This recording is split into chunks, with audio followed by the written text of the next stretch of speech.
and it's a real shame that as the first Latina speaker candidate that my patriotism would be questioned. We really don't need divisive politics right now. We have a lot of issues that are really challenging in this city.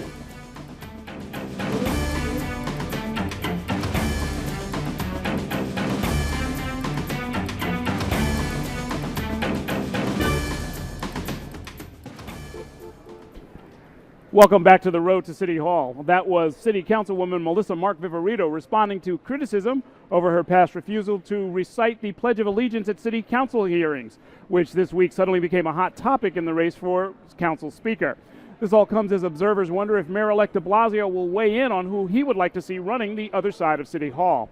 Meanwhile, in Washington, President Obama faced some tough questions from reporters, but was not able to provide any definitive answers about the troubled rollout of the Affordable Care Act. Joining me now to talk about those topics and more are three top journalists. Alyssa Katz is editor of the New York World. Harry Siegel is a columnist and member of the editorial board of the New York Daily News. And from our sister station, NY1 Noticias, and the host of Pura Politica, Juan Manuel Benitez. Thank you all for joining us here at the tent on Canal Street and 6th Avenue. Good to see all of you.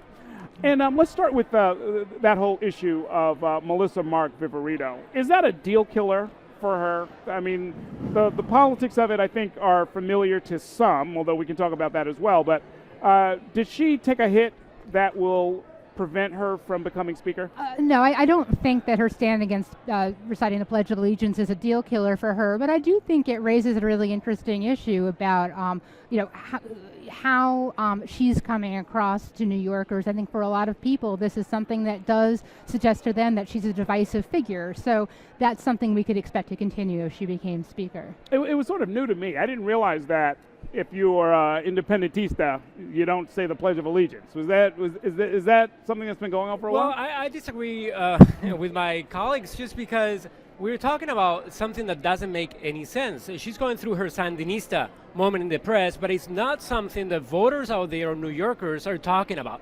Believe me, voters out there, they're not talking about this city council woman who might become speaker and who is the favorite to become speaker of the city council, whether she says or not the Pledge of Allegiance. I didn't even know that city council members have to recite the Pledge of Allegiance before any meeting of the city council. I think she's the leader of the pack, and she has some people who don't want her to be speaker who are leaking this information and trying to sensationalize this minor issue. Inside politics, Harry? Well, the good news is it doesn't matter what New Yorkers think, because only the council members decide who the speaker is. The bad news is I personally think, and I say the news does from our editorial today, that she comes off a little ridiculous here. It's not that she wouldn't say the pledge, it's that now she's starting to say the pledge right when it's politically expedient.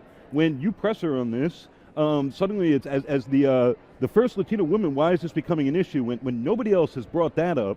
It comes off as a little absurd and a little weak, unnecessarily. Hold on, because I feel really strongly about this, from someone who wasn't born in this country.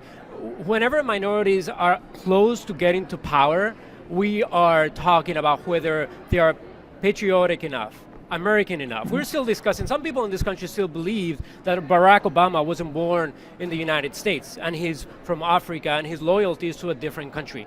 She's from Puerto Rico, like many other millions of people in this city. And like millions of people in this city, many of them weren't even born in this country. Remember, Puerto Rico is part of this country. She is a U.S. citizen. Something so minor proves the point that she's the leader of the pack and she's close to de Blasio, and people are fearing that he might flex some muscle and help her to become city council speaker and make history as the first Latina. Interesting that she could take some cold comfort in that, right? If you're important enough to get attacked, I guess that says something. On the other hand, you're getting attacked, right? Sure, but at the same time, it proves you also how stupid the whole debate and the rhetoric right now it is around this race, because you have a great set of candidates, a great set of city council members who are putting themselves forward and saying, I want to become city council speaker, and then instead of talking about the issues, about what they're going to do, us in the press, not the people of New York, are talking about whether the leader of the pack is that raises the question that Harry had mentioned, right? I mean that, this is 51 members are the only ones who have any standing to sort of cast a vote. And frankly, most of what the speaker does, or most of what goes into this vote, affects those 51 people and almost nobody else, right? I mean, this is about like their pay, which committee they're on, That's not a broad discussion for 8 million people, is it? No, but at the same time, I do think that, I think that one is right, that it is very much a media manufactured issue. It is very much put out there by her opposition, but I do think it is a test for her about how she's responding to being in that kind of spotlight, taking on that kind of leadership role. This is the sort of thing that she is going to have to face. Right. So in that sense, it's not trivial. Yeah, but at the same time, it's funny that every time a woman is going to become powerful, she's too loud, she can't get along with people, maybe she's not the right person at the right moment. And it's happening with her too. And it is about the voters because the city councilwoman, like many other members of the city council, are for something called participatory budget process. Right. So they're giving voice to people out there, to residents, to decide how to spend the funds the city has to distribute. Will Mayor-elect de Blasio have a thumb on the scale in this? Is he in and around this issue? I mean, she was the first, I think, of the council members to break with Christine Quinn and support Bill de Blasio.